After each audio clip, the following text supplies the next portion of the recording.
नमस्कार, मैं गौराचंद्र दास भारतीय वन्यजीव संस्थान में प्रोजेक्ट एसोसिएट हूँ। दुनिया भर में पाए जाने वाले कुल 42 स्पीसीज़ में से 4 रिवर डॉल्फिन है जो साउथ अमेरिका एंड एशिया के ट्रॉपिकल रिवर्स में पाए जाते हैं। उनमें से गैंजेटिक रिवर डॉल्फिन जो कि भारतीय उपमहाद्वीप में ब्रह्मपुत्र, गंगा एवं मेघना नदी समूह में पाए जाते हैं। डॉल्फिन एक ऐसी शब्द है जो डेल्फिस नामक ग्रीक वर्ड से आधारित है, जिसका अर्थ है मछली जैसी प्राणी जो कि गर्भ धारण कर सकती है। डॉल्फिन की शारीरिक रचना ऐसी है जिसे मछली से उसे अलग करती है।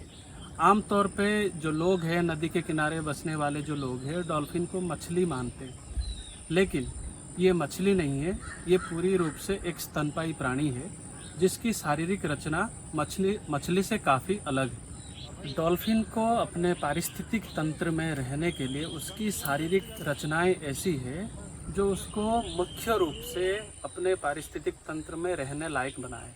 जैसे कि उदाहरण स्वरूप मैं बताना चाहूँगा, उसकी जो शरीर है वो स्ट्रीमलाइन है, उसकी लॉन्ग स्नाउट है जो उसे मछली पकड़ने के लिए मदद करती है, उसके लॉन्ग फ्लिपर्स होते हैं जो उसे तैरने के लिए सहायक होती है, उसके बाद उसके टेल फ्ल्यूक्स होते हैं जो आप कह सकते हैं राडार जैसी हेल्प करती है। मुख्य रूप से नदी की पानी ट्रांसपेरेंट ना होने की वजह से डॉल्फिन की आँख कालांतर में इस्तेमाल नहीं, जिसकी वजह से वो आँख धीरे धीरे रूडिमेंट्री होगी।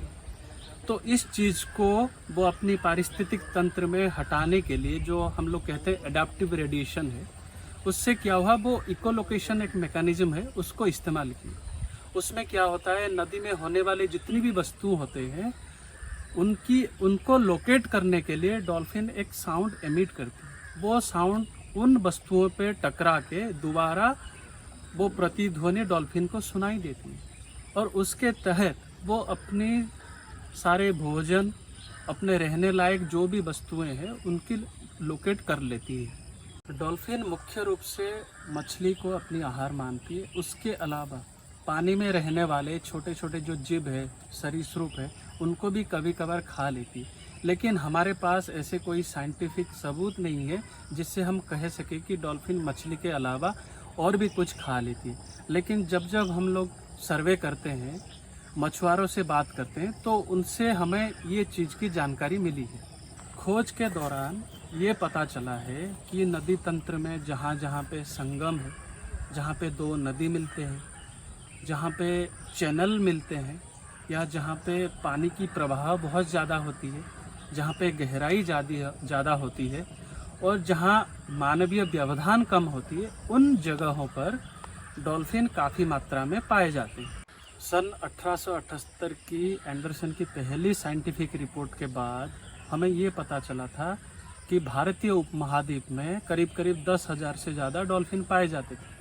लेकिन 100 साल के अंतराल में जब आज हम लोग भारतीय वन्यजीव संस्थान के सहायता में गंगा नदी या उसके प्रमुख सहायक नदी में सर्वे कर चुके हैं, इससे हमें पता चला है कि करीब करीब 3500 के आसपास डॉल्फिन है। इसका मतलब ये है दिनों दिन डॉल्फिन की जो नंबर है वो घट रही।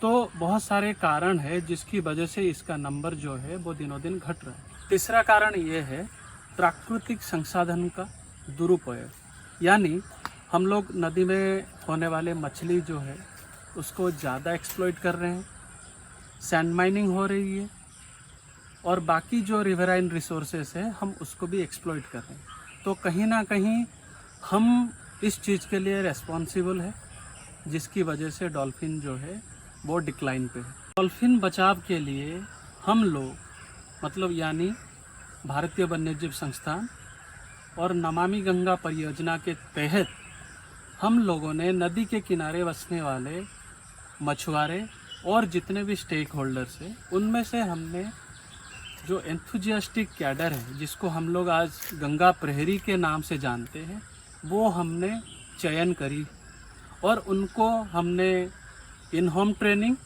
और उनको हमने फील्ड में लेकर भी ट्रेनिंग दिए हैं, जो कि आज हमारे साथ सुचारू रूप से और एक्टिवली हमारे साथ सर्वे में एक पार्ट है और हमारे पास काफ़ी सारे एग्जाम्पल है जिससे ये पता चलता है कि गंगा प्रहरी आज सक्सेसफुली इस काम को आगे लेकर आ चुके हैं। और इन दिनों हम गर्व के साथ कह सकते हैं कि हम लोग डॉल्फिन बचाव के लिए प्रयत्न